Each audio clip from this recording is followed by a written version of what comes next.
Okay, everybody's ready. Let's get started.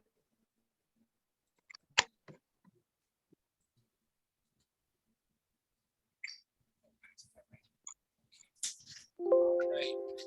That's your first one. It is. Look at that. Ta-da. Hi, I am Jane, and I was 7 years president of the Greater Rochester Rose Society. Do not ask me to do it again. I am a certified horticulture judge with ARS for our rose shows. I am apprenticing at the moment to be an arrangements judge. I would have, had it not been for you know what, I would have been done by now, but there weren't any rose shows for a couple of years, so there doesn't seem, you know, we're all running behind. So I will be finishing my apprenticeship by the end of this year, and then I'll be certified to judge both horticulture and arrangements. That said, I am not going to even pretend to be an expert on doing arrangements. It's the same like everything else. The more you find out, the more you realize you don't know, the more there is to learn. So we're going to just bounce a couple of, this is kind of concept. You can't learn how to do arrangements for road shows by talking about it. You have to get in there with your little flowers and your clippers, and you know, and you're really lucky here this year. Anybody who hasn't tried doing arrangements for a show, it's really fun. It's just, I find it really relaxing, especially like in a case like your show this year. It's exhibition only, so no judging. If you want someone to come and talk about your arrangement with you, I'm happy to help. Pat Pohl, who is also judging horticulture for your upcoming show, is in the same boat I am, as far as we're both apprentices, but we've both done a lot of arrangements. And won surprises, you know, so we can, so the mission here is to kind of get you started on the path if you haven't, or continue your path if you have already done so, to creating arrangements that if you want them to win, there's a way to do it. Now, I'm going to tell you that I wanted to win once. The rest of the time, I just do it because I think it's fun. If it wins, it wins. If it doesn't do anything, it doesn't matter. I have made, so when you first get started, there's all kinds of interesting little, can you guys, I don't think they can even hear. Can you guys hear me on the, Jim, can you hear? Yes, I can. Okay, good. I have made some colossal, I wouldn't call them errors, but kind of dumb things. I've done some really dumb things. So I'll talk about those as we go on. I have a picture of one really dumb thing, and then I'll tell you the story of another really dumb thing. So the point is, it wasn't dumb. I still had fun, and people enjoyed the flowers. So, you know, you can approach this from a serious level, or from a, oh, what the heck, let's just put some flowers together and see how it looks level. So we're going to start with the basics here.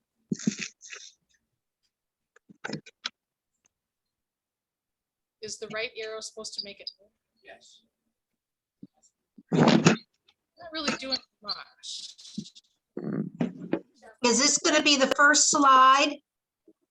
We're working on it. This is the first slide. I'm going to try and go to the second one.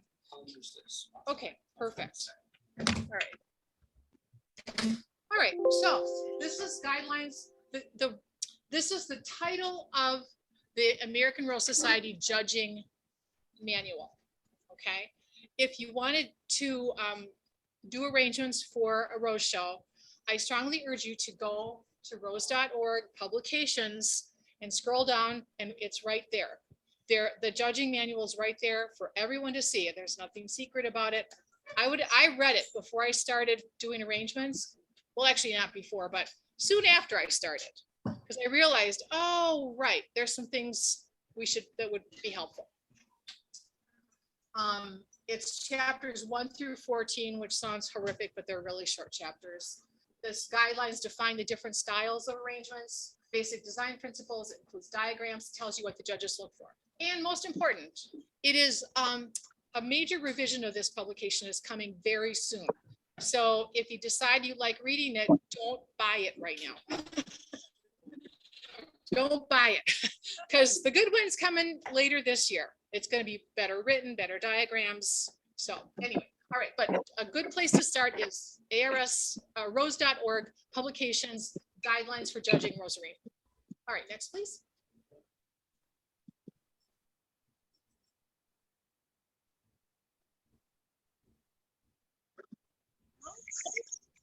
You know, this I don't want.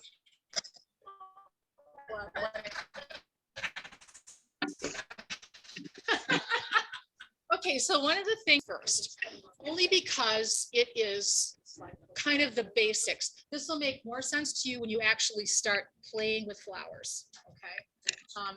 Balance is symmetrical or asymmetrical. Traditional arrangements tend to be symmetrical. Modern arrangements tend to often be asymmetrical. Dominance, this is the big one. This is the most important thing. It's not a container show, it's not a leaf show, it's a show. So what do we want to see first? We want to look, you want that, whatever your design is, want the eye to just zoom right to the roses first. Contrast, that's what makes it interesting. You know, lines, shapes, textures, fuzzy leaves, smooth leaves, fluffy roses or formal roses. Rhythm, that's repetition basically, and we'll go into more of this later. Proportion and scale, you don't want to put little small flowers in a big vase. That's all that, keeping everything kind of so it, your eye will tell you, like this looks kind of silly. Or like a giant arrangement in a little teeny vase. Next, please.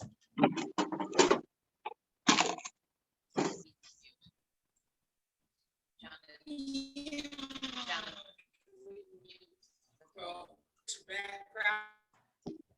I don't know if it's Jim, somebody got one papers.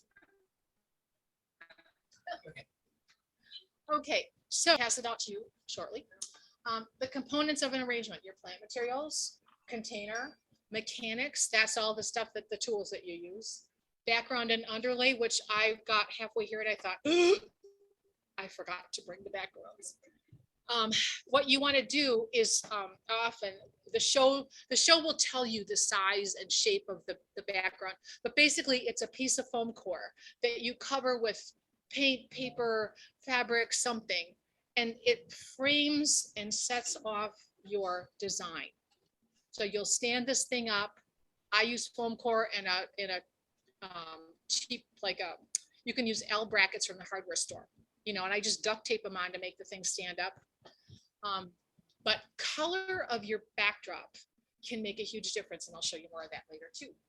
Now, the things that are optional are bases, and that's like this kind of a thing. It's like a little candle stand kind of thing. You can put the base, your container on that to either raise it, or maybe this makes it look more Asian somehow. You know, but you don't need this. It's optional. And the last thing is accessories. Those would be like, if I put an arrangement together and I found like a little pic with a bird on it, you know, like a really good idea if the bird is not the first thing you see. But I will tell you, anything with eyes, we are conditioned. Just anything, you know, it's just human nature. So I tell people, yeah, unless it is critical to your arrangement, don't use accessories. Next, please. All right, this is what I was talking about with the backdrop. This is the same arrangement. Here, we're going to push this over just a backdrop, makes it look pretty. The other one makes it look pretty darn spectacular. You see what I'm talking about? Yeah. Obviously the one on the left is just kind of jumps right out of you. Even accounting for photography, that those roses just pop with that dark, it's like a purple velvety thing. And it was just spectacular. I mean, this is a nicely crafted arrangement with a kind of blue denim background. But that's the difference when I'm talking. So what you want to do is when you make a design, you know, put some color, something behind it and just play with colors. Color science, color art is an endless study. And you can actually, can you see okay? Am I standing in your way? Okay. I don't want to tip my flowers over. Yeah, it can make or break a design as far as like if there's two designs and they're both really well done, the judges are going to go to the one that's the better visual impact. Okay, next please. Okay, now, so remember I said there were a bunch of different design categories. And again, this is in the judging manual, and I also have some handouts. So the first is traditional. That would be, you know, like your call the FTD look. You know? Then there's modern, of which there are many categories. And then East Asian. In the book, it still says they used to call it Oriental, and they have decided that that is not an appropriate word anymore to use in this context. So it is now called East Asian. Next, please. Okay, pretty soon we're going to get to pictures. Traditional, these are traditional styles. A line arrangement is just what it says. Doesn't have to be a straight line. Line mass is a line. Okay, so Nancy Reddington, who is arrangements chairman, calls it a pregnant line. So it's got a bump in the middle. And then the third one is mass, and that's refers to the geometric shape. So actually, Claudia, I don't know if I have enough. If you already have this, don't take one. If you don't, and if we run out, I will collect your names. Please come see me, and I will send you the documents. Okay. So lines can be, or masses can be a pyramid, a cube, L-shaped. And what's important there is the focal point. So what does your eye go to first in that design? Next, please. Yeah. All right, finally, the pictures. Whew. All right, so this is an example of a traditional line design.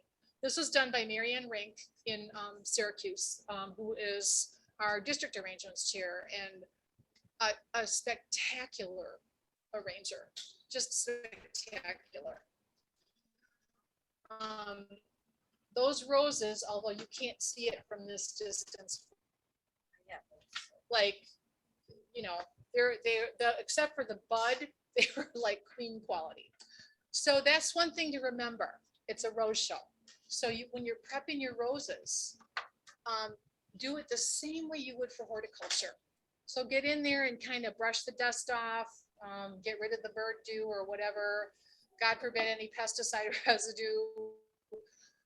Make sure they're well conditioned so they're fresh and really, you know, so they've got good substance. Same, you can use any rose for an arrangement, but it's not going to go anywhere if the roses aren't well prepared. You know, if you've got a little, like it's a single rose, and sometimes they'll get those little like mini petaloids in the middle. You know what I'm talking about, where they get, yeah. So you want to pick those off because it's a distraction. So this is a line, and see what it's a little curved line, and see what she did to just frame the roses. It's just the sweetest thing. So, and here what I've said is the background sets off the design really well. She's telling a little story there. Okay, next please. These are two more examples of traditional lines. I don't know who did the one on the left, but it won a big prize in Hershey. This was taken at Hershey, Pennsylvania last year. The one on the right is the first arrangement I ever did for Buffalo. And I was hard to find kind of traditional lines because a lot of people don't do them so much. I don't know why. anyway, there's way too much going on in that, with all that background stuff. It doesn't need to be there. To me, that sign is a big distraction, but they were really nice. They wanted me to keep doing arrangements. So they gave me a blue ribbon. Sounds good. Yes.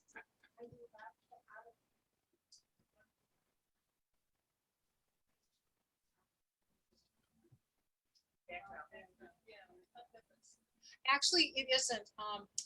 That the arrangement is within the parameter. The brown is my backdrop. On the one on the left. Yeah. The Oh, the green one on the- leaves. oh, I see what you're saying. Mistakenly. Yeah, okay, so it is, that is technically, that would, a point would be taken off for that. Okay. Because it's out of the, yes, right. But those roses, again, were spectacular. Just every one of them was just so beautifully prepared. It's a really nicely shaped arrangement. If I had a criticism, I probably wouldn't have used a white base. But again, it's a rose show.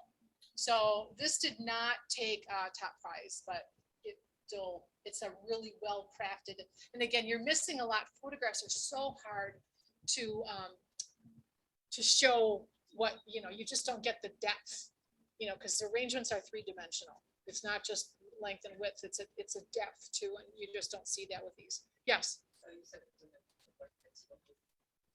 I would have used something along the tones of the backdrop, to kind of make it melt away.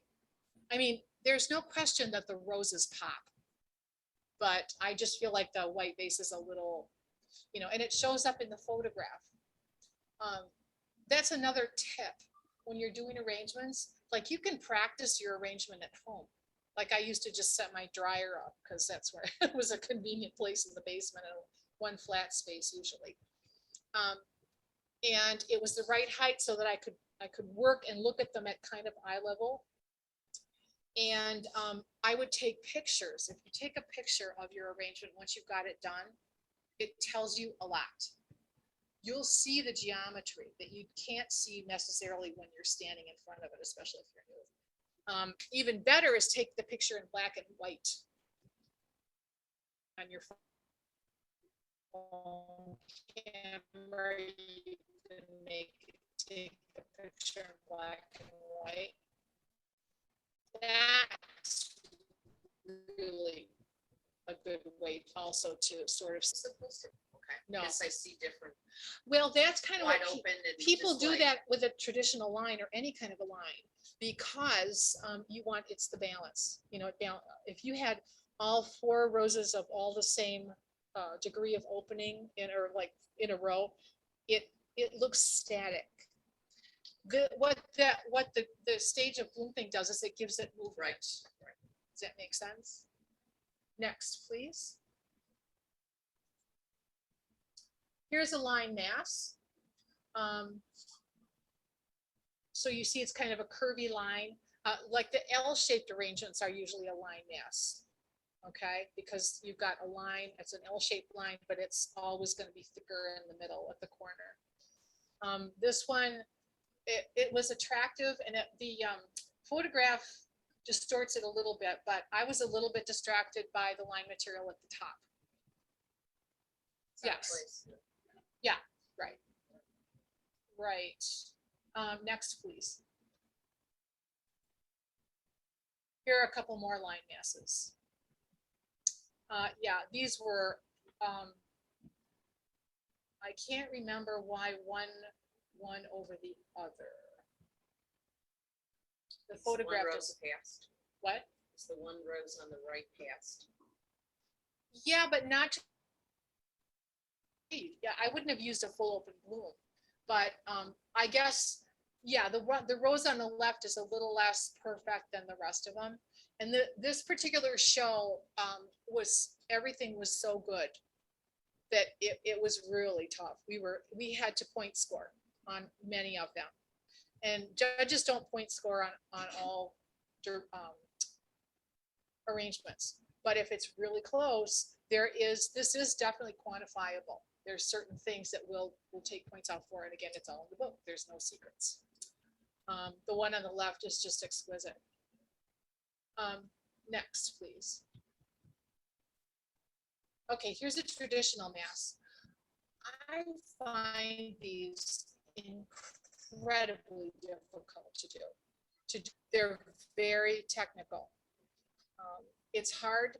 So it's a closed silhouette. In other words, you don't see open spaces, and yet you don't want the material too crowded. You want plenty of material, but each rose has to sing its own song. Does that make sense? Color contrast is achieved by color, shape, and texture. So they've got a lot of great color, shape, and texture there. This is a good arrangement. It's symmetrical. There's a well-developed focal area. The problem with this arrangement is there's two focal areas to me. Like the white rose is just a little too out there. Yeah, a little too out there.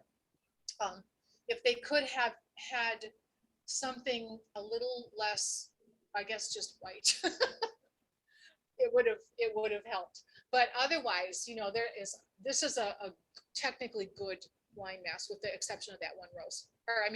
Mass. Okay, next, please. So again, I struggled to find mass arrangements because people tend to, they like, once you get into this for a bit, you like to do the kind of artsy ones. People go to East Asian or to modern because there's just a lot of leeway and it's a real creative process. So the one on the left, that was a brand new arranger, and it is actually very good.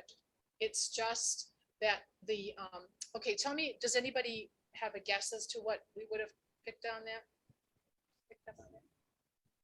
Yes. Take a guess.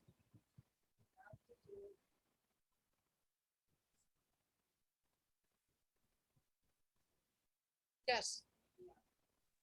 And that's the first thing I would look at. It's out of proportion. Yeah. The background should be bigger for the size of the arrangement. Otherwise, it's really quite nice. There's rhythm in there between, you see the pink roses. It's not like an actual geometric line, but there's definitely repetition of her theme of pink roses in there. But yeah, I think the container is well used, even though it's small. I just think it's really good, but just the way she framed it, the color, I love the color. Again, she's telling a story, but it's just too small. The one on the right is one of those incredibly dumb things that I did, and again, I'm going to call it dumb because now it seems dumb. So the theme of this was one of the Jules Verne books called A Winter Amid the Ice. And I, at that point, was still interpreting the theme very literally. So I read the book. And so at the end of the book, the polar bear kills the villain. I thought, I need to have blood. So I put blood in there. Okay. Well, it's a bullseye. It's horrible. This is just not what you want to do, folks. It's just not what you want to do. The other thing that's really wrong with this, even if assuming that rose was white, is that pasta leaf down there is just way too dominant. Okay. Yeah, it's just, I feel like you can't see. You don't want to move. Anyway, they generously gave me a honorable mention or something. I don't know. But yeah, the other thing is it's not even if the rose was white, it's not a good mass arrangement. There's just not enough continuity. There's too many. I didn't realize how technical things had to be. You really do need a pattern of roses to make a mass arrangement. So there you go. Put it up there. I had fun with it. I liked the story. And I just like, whatever, I put it up there, and it was a great learning experience for me. Next, please. Okay, modern. This gets real crazy. I would just say, go to the book and read. And then go to rose shows and look at modern arrangements. I've got a slew of photos, but there's just, it's a huge pond and way fun. Much creative, standard design principles are observed though. You know, balance, dominance, color, contrast, scale, and proportion. All those are still important. There's an emphasis on space. The container is really important because the container is a statement. You wouldn't put a really modern arrangement in like a silver, you know, bowl. It just wouldn't work. Strong mechanics, because sometimes these are gravity defying things. And any plant material may be abstracted. By abstracted, we mean taking it apart or altering it. But you can never do that to a rose. The rose has to be intact and, you know. And the balance, instead of being symmetrical, like on those mass arrangements, you know, one side is the same as the other side, or a line. This end is similar to this end. There's a balance, an even balance. With those, there's balance, but it's always going to be like off. Okay, next. Okay, so these are two examples of a modern line arrangement. So think about, and I'll have some direct comparisons in another slide, but think about those lines that I showed you, that line with the red roses. You know, it's still a line, but it's very open. Minimal plant material, a lot of space, and choice of materials, container, and spacing of roses. That kind of encapsulates the difference between a modern line and a traditional line. So Marianne Rink did the one on the left. Again, just those, she, you know, her roses are perfect. They're just always perfect. The one on the right is one that I did for the state fair, and it's my roses wilted just slightly. Those spotlights, this is at the, see how there's lights coming down from the top? The niches at the fair have lights directly above them, which are great, but man, you do that arrangement, you know, an hour, if the light's shining on it for an hour, your roses suffer or can suffer. So, and it was a pretty tenuous arrangement anyway. It was one of those with a good hard sneeze, the whole thing was going to just collapse. So I used, this is where you can abstract material. I used daylily stems, you know, and painted them black. And I used a lily leaf and painted it black. And then I used feathers from an antique hat, and then roses. But see, there's just a lot of space. Next, please. Okay, this is a modern line mass. This is from our dear friend Jean Noto. Christopher Columbus roses, and they were beautiful. This is where it gets really crazy. One with, we should be super distracted by the alliums that were painted, but there's something about the blue and orange draws your eye because it's, oh, I can't remember what's the color, opposing colors.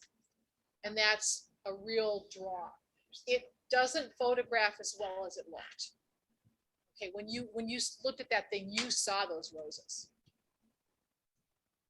Okay, next. Okay, this I had to get to a modern mass, I had to go back years to a workshop that we did in Rochester with some really great people. And it was October, so we didn't have a lot of roses. So we practiced with other materials. So this is done with chrysanthemums, but it still functions as a mass. The difference is a modern mass can have masses in different places. So there are several masses there, but it functions as a unit, or you know, your eye sees it as a unit. Does that make any sense? It's a little wonky after a while, but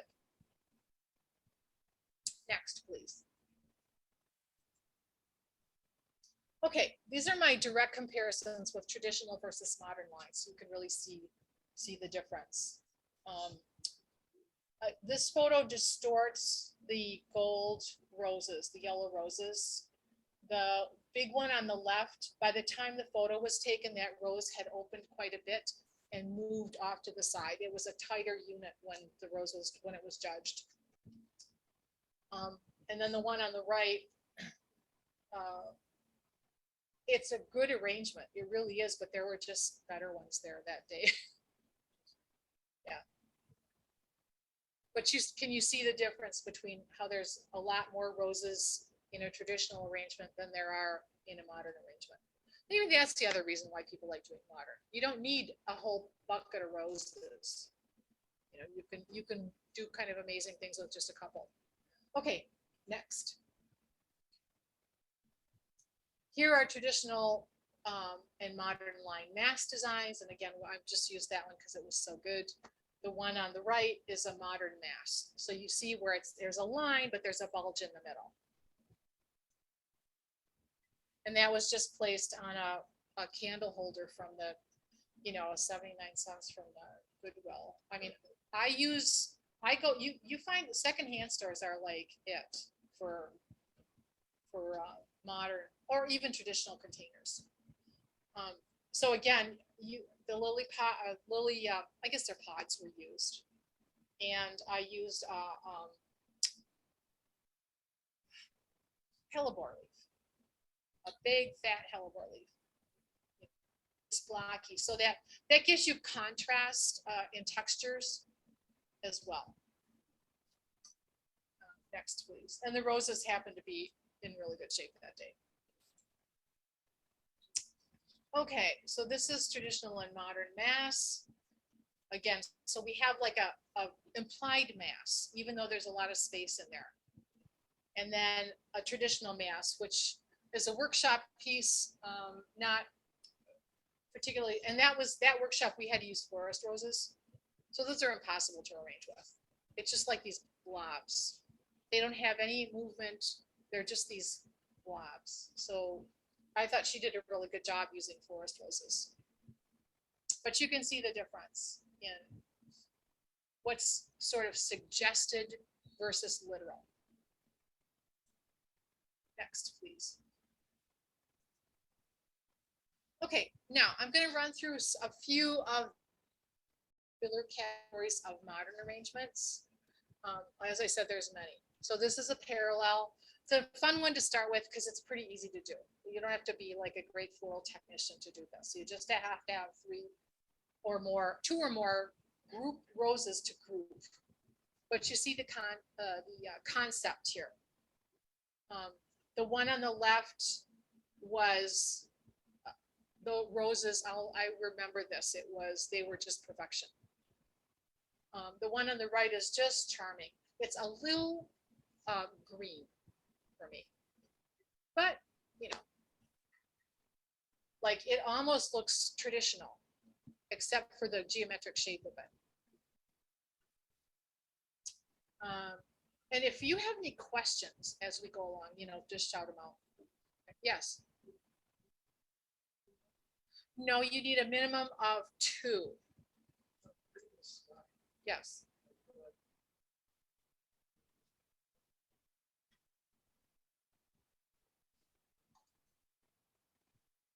Could be.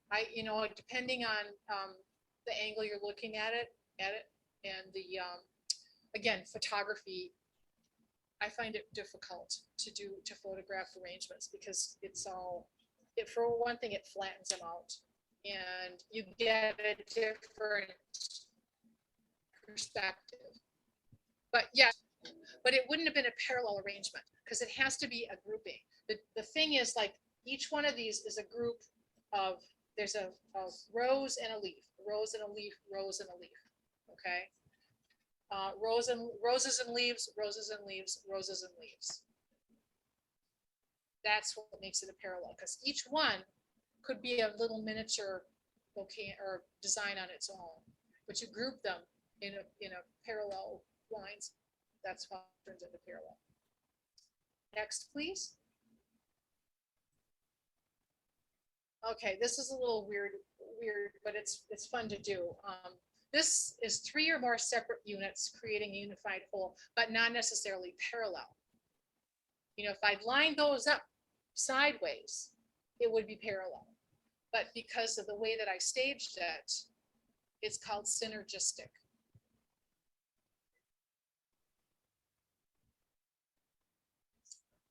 Yes.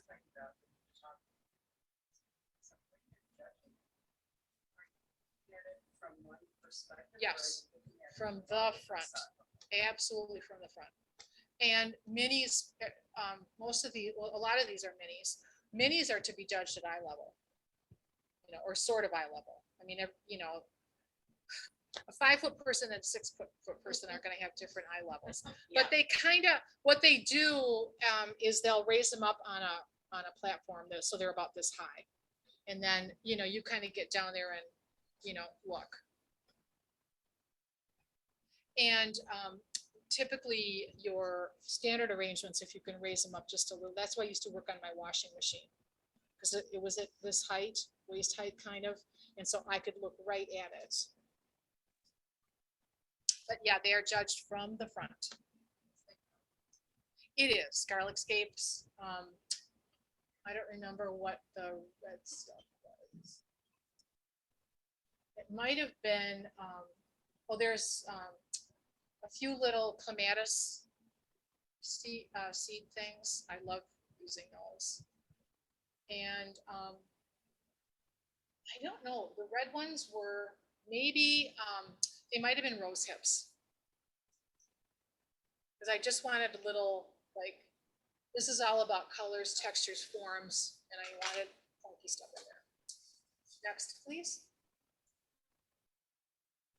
Okay, so another fun one to try are underwater designs. So there are some parameters. Focal area of the design is underwater in a clear, transparent container. Approximately 1/3 of the design should be underwater. So the one on the left is an interesting design, but doesn't really, there's too much leaves hanging out of the side of the container. Like I don't feel like the roses are dominant. No, they're not. Right. Okay. Right. And there's kind of like, if they had used a smaller gauge of wire, maybe. And anyway, there's a bunch of different things, but I'm including things that were maybe less good, pretty nonetheless, but not as well crafted. The white is really done. And again, of course, the photograph just absolutely does not tell the story. But it was really well done. It was a well-crafted arrangement in an appropriate amount of water, and it's fun. So that one did well.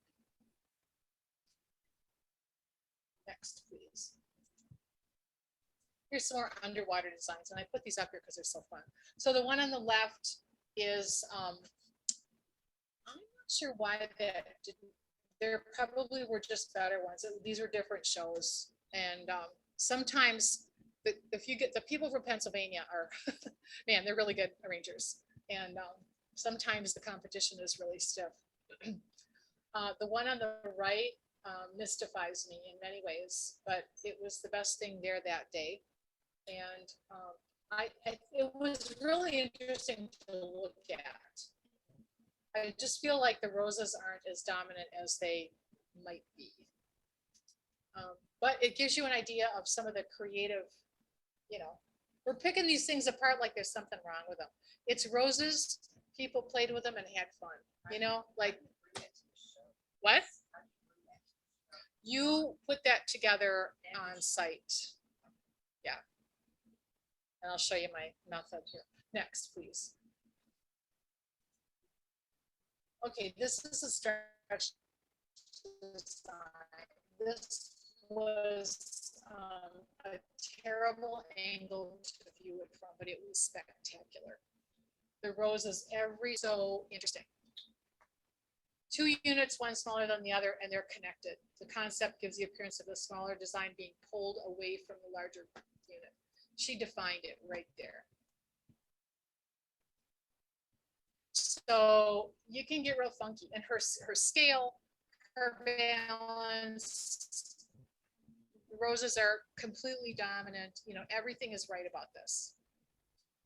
Next, please. This is what's called a free form, and it's kind of what it says. As long as you have adhered to the basic design principles, it's a, and then hopefully your roses are up to the challenge. Yes. Oh, did you have a question? Yeah.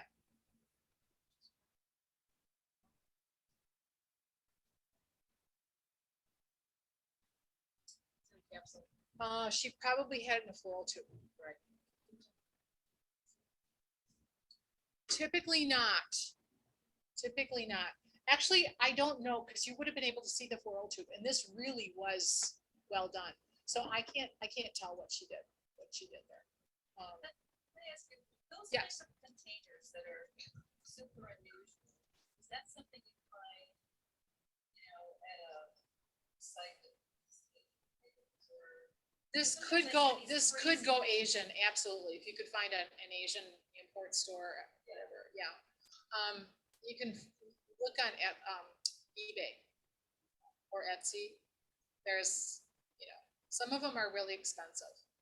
That said, you can create your own interesting containers out of all kinds of things. You can paint like tubing black and make yourself like this curly thing. You can paint a tuna fish can and stack it on some other tuna fish cans or whatever. I mean, you can go through your recycling bin with paint and glue and come up with something really interesting. What you're looking for are little spaces that hold water or will hold floral foam or something, or a pin holder that can be in some sort of shape. But I mean, this is just like endless play. It really is. I mean, we don't want to be out in our gardens, but if you got a rainy day, get your moving out, go through your recycle bin. This was also really well done. The balance is off balance, but it works because the darker rose is on the bottom. If she put the white rose or the light rose on the bottom, it would have turned the whole thing kind of wrong.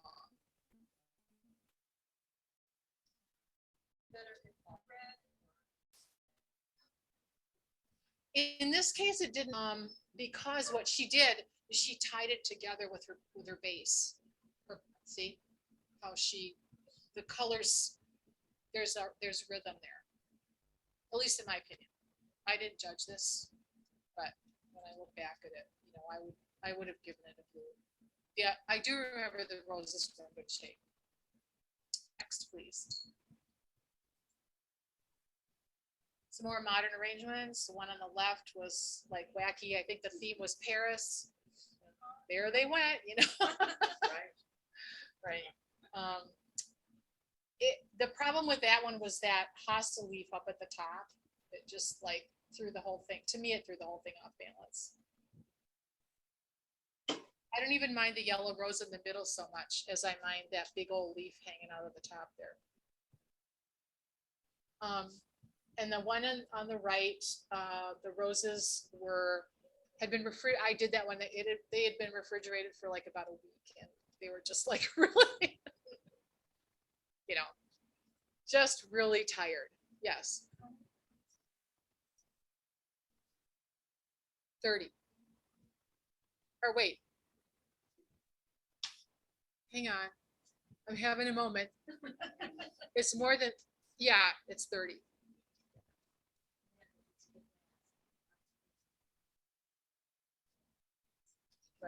Right, yeah. It's a lot. It's a big, you do not. Let's take a pause here. Yes.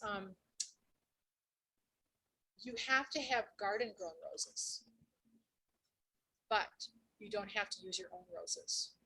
In designs, you can use other people's roses. Now, if assuming they'll let you, you can haunt the horticulture people. And when they've got all their roses done, don't bother when they're prepping their roses. just because it's a lot of work. It takes a lot of time, and they're putting a lot into it.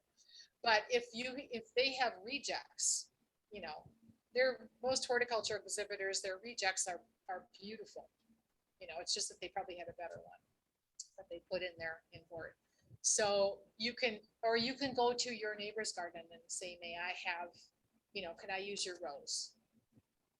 As long as you got, you know, permission to take the rose, you can use other people's roses. That said, I strongly encourage, it's not a hard and fast rule, but I strongly encourage writing a little card. Like I typed up some little slips of paper that say the roses in this design were grown and generously given by, and credit the person who grew the rose. Yes.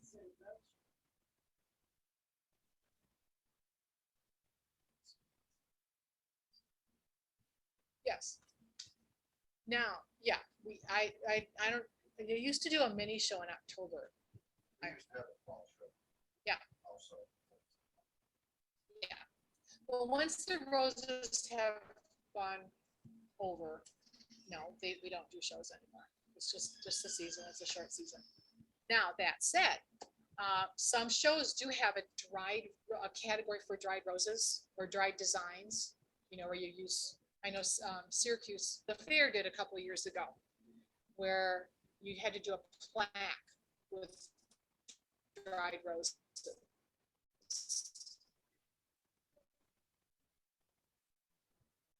Yes, it was garden, yeah, outdoor gardens.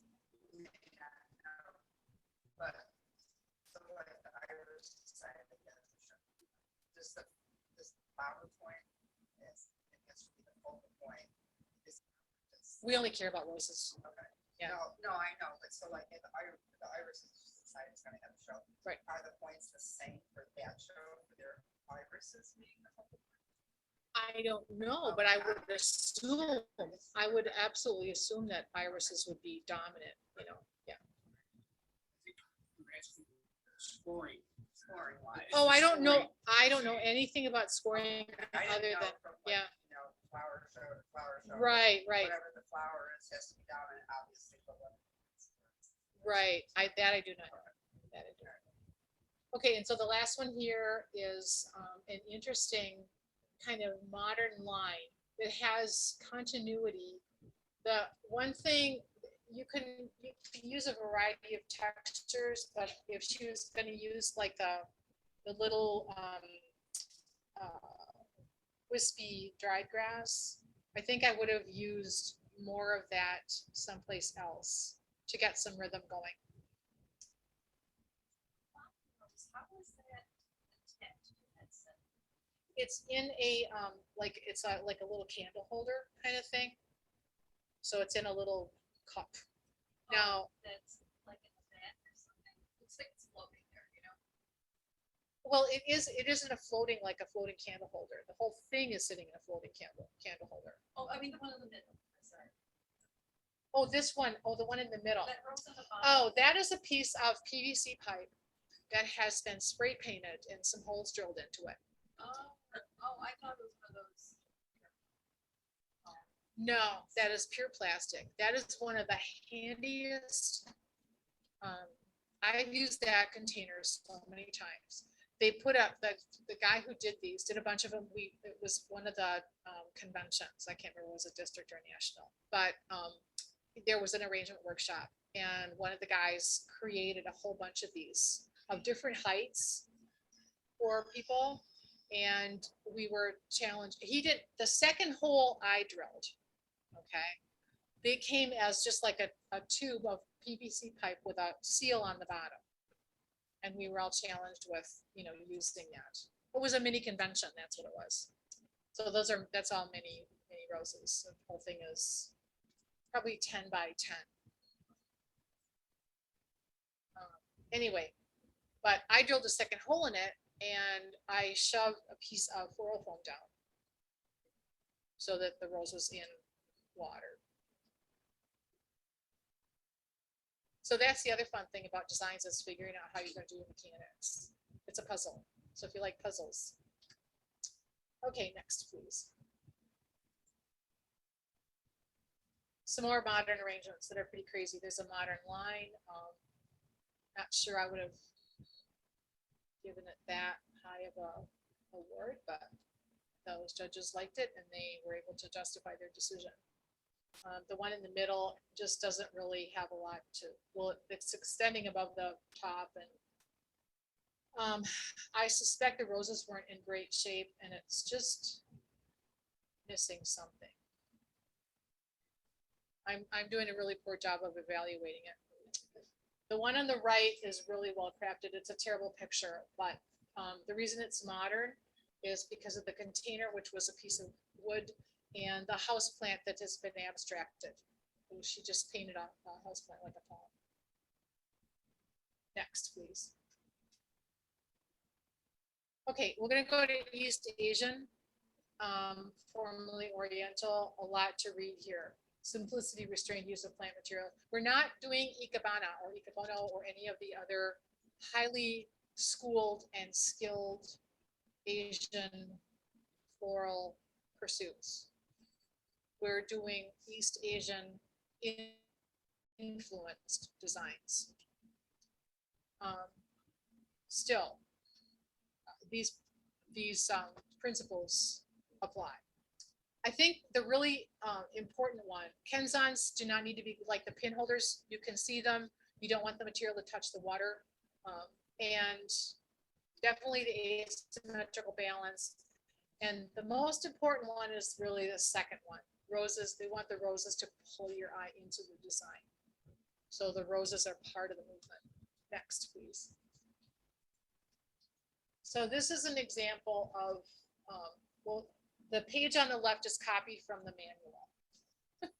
The first one says, it says moribana, and basically what that is water. The water is showing. The plant material is not in the water or not touching the water, but it is showing. So it's a low container with one of these, pin holder things. The other one is called Najir. I do not know if that's how you say it, but that's what it's spelled like. And it's in a tall container with a material either going off sideways or cascading. So this one is kind of on the right is a really lovely example of a cascading Najir style. Again, the roses are perfect. I think it's Magic Carousel, and it's exactly at the right stage of open bloom. And just the balance, it just makes me feel good to look at it. Next, please. Another East Asian, again, moribana means we're talking about water. Three main lines, heaven, man, and earth, and you can guess kind of which ones are which. Heaven obviously here, man in the middle, earth on the bottom. I will give you a piece of paper that tells you the basics of the style and how it's a drawing of how to create a basic moribana. I'll hand that out in a little bit. You want a feeling of nature with these, with traditional East Asian. Next, please. Here's some more moribana. So I told Steve Stein you could have a prize-winning design with one rose. And there it is. This was absolutely eye-popping, the one on the left. Again, the photo doesn't do it justice. But the way she used form, color, texture, balance, everything, rhythm, everything is there. It was just amazing. And the rose was exactly perfectly open bloom. And restraint, she used a little bit of support material on the bottom, a little bit of greenery to offset the rose, but mostly it was just really, really well done. She had one rose in her garden. Pat Pole did that. The one on the right is a little bit more classic moribana. It got a blue. I feel like the teasels are a little more dominant than the roses, to be honest. Even though the white should pull your eye in, I need more white than that, but whatever. So you see that depending on what shows, it's like, depending on what shows up that day, that was the best one, Next, please. Here's a couple more cascading Najir ones. Again, it's it's all about restraint.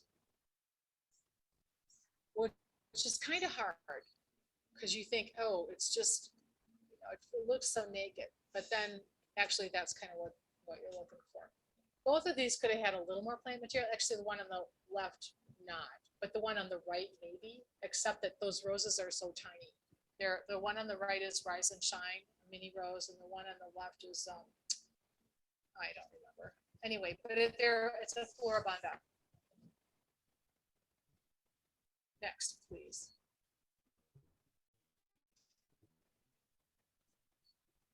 Okay, I'm getting to the end here. So one fun, Rochester has done this a couple times. We're going to do it again. We're doing an exhibition show in a few weeks, and when we tried table classes, and you can have like formal tables. I don't know if you ever go to the fair, but they set these like tables. It's crazy. These are done on trays, little trays. So you do the same sort of thing. You use dishes and accessories to highlight a design or to make the design part of the setting. It's wacky, it's fun, and they're actually kind of hard to do, to get everything in the right sort of balance and proportion. But I just threw it up there just so you could see that there's a wide variety of things you can do with arrangements. And it's just to show, if the show chair decides they want to do a tray class or a table class, then you can. Next. Okay, priorities. This is the last slide. Roses must be top quality, just like our exhibit. Must be outdoor grown. Must be identified. Plant material does not have to be identified except at a national. So you can put any old green that you find in the woods or in your garden or, in a weed patch, whatever. You don't have to identify it, but the rose must have the proper identification, just like wort. Read the schedule carefully, class titles, dimensions, backboard. It tells you, the schedule will tell you what the parameters are. And I always say read it once and then go think about it for a while and then go read it again. So you got all your parameters right. Keep the interpretation simple. Don't overthink or interpret literally. Remember the blood? Use accessories carefully. So think twice before you stick that little birdie in there. And that's all I have. Thank you. Thank you very much. Other questions? I'm going to stop the recording. Yes. If you can go ahead and get questions. Yes.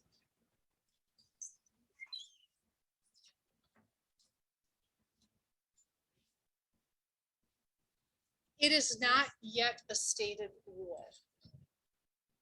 Yeah. It is not a stated rule in our guidelines yet. I have not seen the new guidelines, so I do not know if they'll address it.